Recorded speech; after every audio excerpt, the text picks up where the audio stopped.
तुमने धान के खेत में छोटी छोटी कार्प मछलियां छोड़ दी और सोचने लगे कि इस बार तो शरद ऋतु में मजेदार धान फूल मछली की दावत उड़ाएंगे। लेकिन गर्मी आते आते सारी मछलियां पेट ऊपर करके तैरने लगी। पता चला खेत का पानी बहुत उथला था। तेज धूप में पानी इतना गर्म हो गया कि बेचारे मछलियों का फ्री नहीं, सीधा बॉयल मोड ऑन हो गया। इस मुसीबत का हल निकालने के लिए तुमने पूरे खेत में गहरी मछली नालियां खोद दी और एक कोने में गहरा मछली कुंड बना दिया। फिर खेत की मेड़ ऊंची कर दी ताकि ज्यादा पानी रुके और मछलियों को खुलकर तैरने की जगह मिले। अब चाहे सूरज कितना भी आग उगले, पानी का तापमान जल्दी नहीं बढ़ेगा और अगर गर्मी ज्यादा बढ़ भी जाए तो मछलियां नालियों के रास्ते सीधे गहरे कुंड में जाकर आराम से VIP AC जोन का मजा लेंगी। अब तुम्हें बस आराम से फसल का इंतजार करना है, क्योंकि कार्प मछली और धान मिलकर एक शानदार सहजीवी व्यवस्था बना लेते हैं, इसलिए अलग से चारा डालने की जरूरत ही नहीं पड़ती। कार्प सर्वाहारी होती है। यह खरपतवार की कोपलें, सड़ी गली जैविक चीजें, कीड़े और उनके लार्वा सब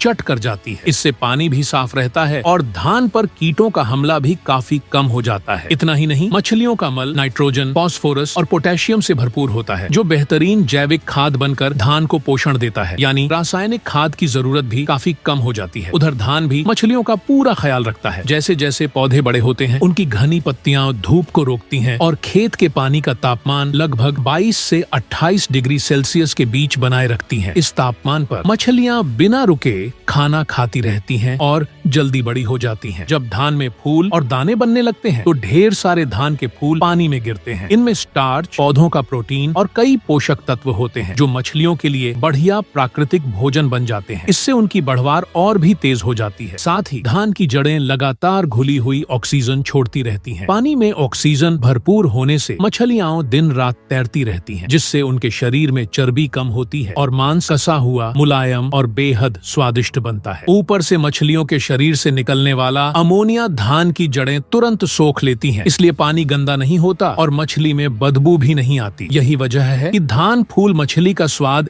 इतना लाजवाब होता है। जब धान पूरी तरह पक जाता है तब मछलियों को भी पकड़ लिया जाता है, यानी एक ही खेत से धान भी मिलता है और स्वादिष्ट मछली भी। बधाई हो, तुमने ऐसा कमाल कर दिखाया कि धान की पैदावार भी कम नहीं हुई और साथ में प्रीमियम क्वालिटी की इको फ्रेंडली मछली भी बोनस में मिल गई। एक खेत और कमाई डबल।